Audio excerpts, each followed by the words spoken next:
So you're looking at buying a cycling computer and you're wondering which one to buy. There's so many brands, so many models.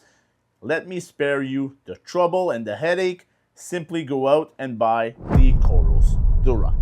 In this video, I'll let you know why I find this is the best cycling computer out there on the market, why I changed my Garmin to this one, and why I love it so much.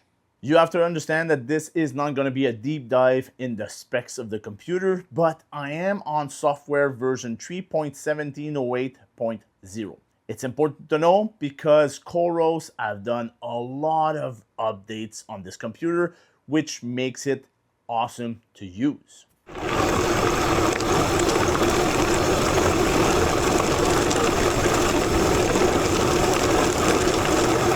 First of all, you have to know that this is a touchscreen.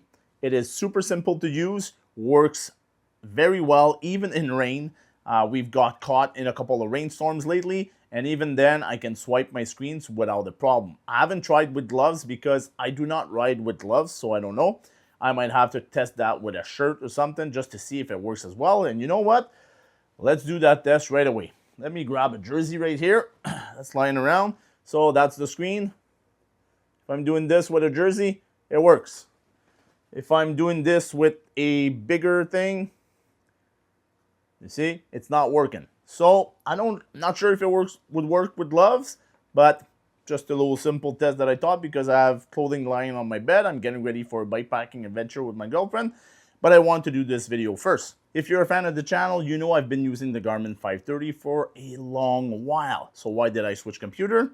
Well, unfortunately, I did a big mistake, and I'm telling you, I did not do this on purpose. My girlfriend already has a COROS Dura, and I wanted to switch to that computer also, but I was not switching until my Garmin was dead. Well, you know what? The Garmin is dead. So we came back from a ride. I put the computer on the roof of my car. We start talking. My girlfriend needs help to change her wheels, so I go help her with that. Totally forget my Garmin on the rooftop of my car. Leave her house, and the Garmin is destroyed. Gone, disappeared, does not exist anymore. The next day we were leaving for a bikepacking adventure and I wanted my own computer. We left later for that adventure because that morning we went to a local bike shop and I purchased a COROS Dura. Now I'm going to be talking about one of the amazing features of this GPS unit, and it is the battery life. When I purchased it, I got it out of the box. It was at 69% of charge. I haven't charged it yet. In the app on the phone, I can already see a lot of data about the usage of this computer. So I've done 17 activities. I have a duration of close to 40 hours. I've actually cycled 972 kilometers with this computer. Now this battery life is awesome. And the reason I'm saying that is I used to have to charge my Garmin every 3 rides, 4 rides maximum because the battery life on it really sucked. Now, where can I see how this battery life is amazing? Pretty simple. In the computer, there's already a battery tab, and on there I'm gonna have the info that I have 39% of battery life left, and it was used for 49 hours, and that the solar panel actually extended the life of the battery of 24%. The claimed battery life of this cycling computer is of 120 hours. And you know what? I can actually believe it.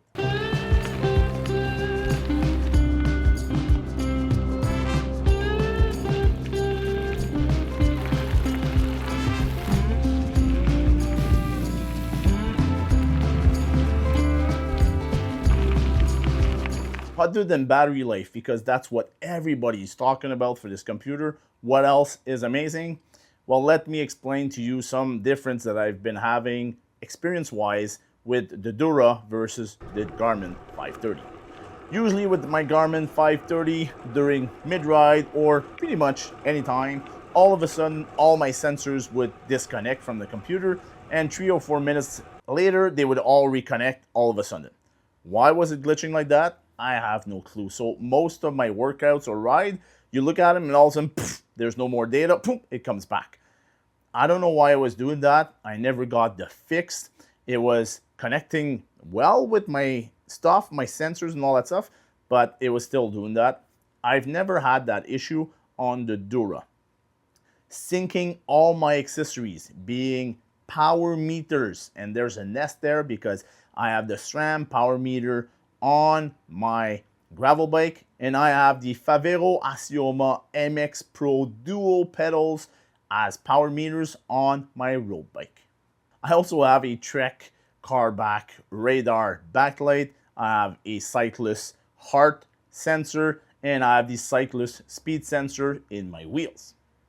So it connects to all those sensors on two various bikes without any issues and never ever dropped any data for my experience. Now, I've only been using it for around 50 hours. It's not the biggest sample out there, but still, compared to my Garmin, I know I would have lost a lot of data, which I haven't had with the Dura. Software integration with this cycling computer is amazing. It works with Strava very simply. It works very well with the app, and the app is easy to use, easy to sync up and all that stuff.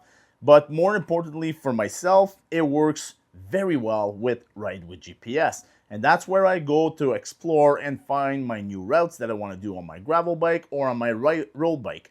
And then I can export the GPX file directly to the app, which syncs it to the computer, and it takes about 5 seconds and it's done. So I have the new ride in my computer ready to go, and I'm able to go out there quickly and just go have fun on my bike.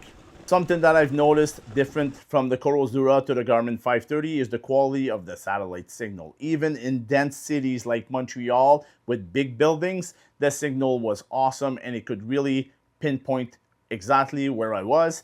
It was not always the case with the Garmin 530.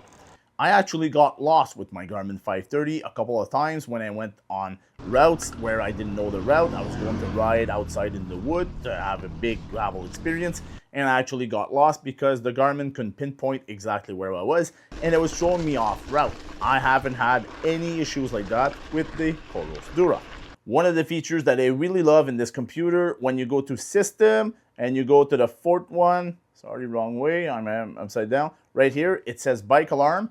That's actually how I use this computer when I go bike packing. Because when I'm sleeping in my tent, I'm right next to my computer and my bike, but I'm not gonna bring a lock when I'm going bike packing because I'm trying to save weight.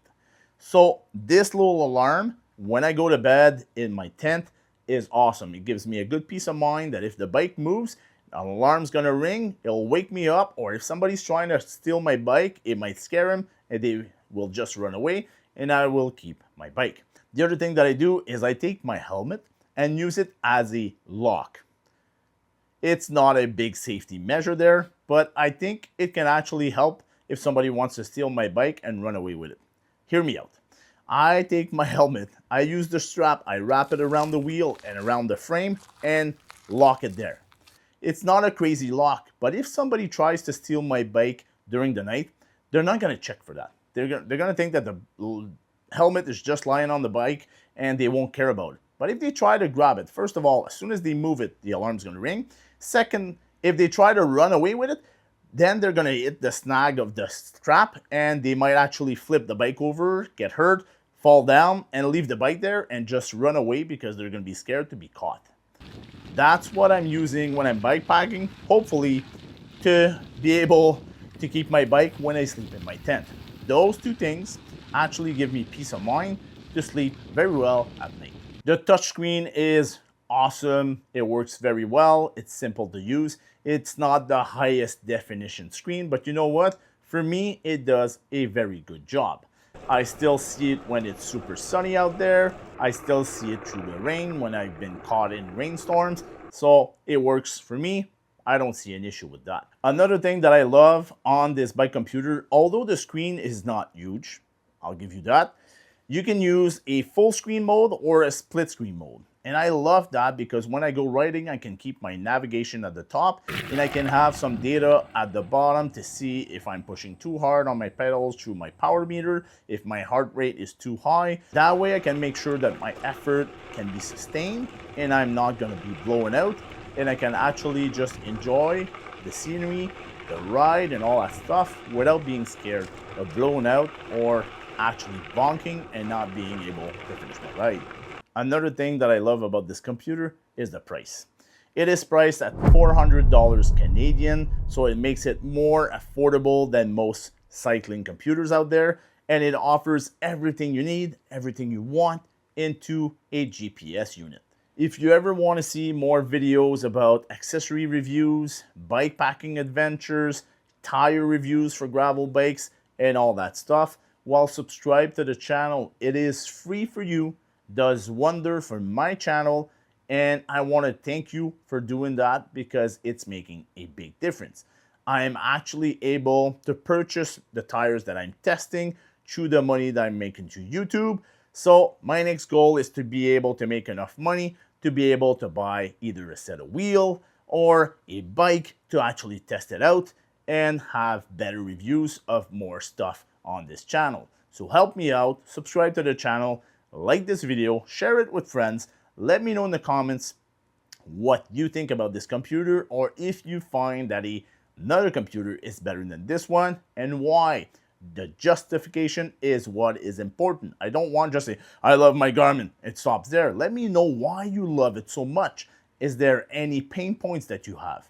Now, removing all the pain points that I had with my previous computer is why I think that this is the best cycling GPS unit you can buy, especially for that price. On that note, I hope you enjoyed the trail of your rides.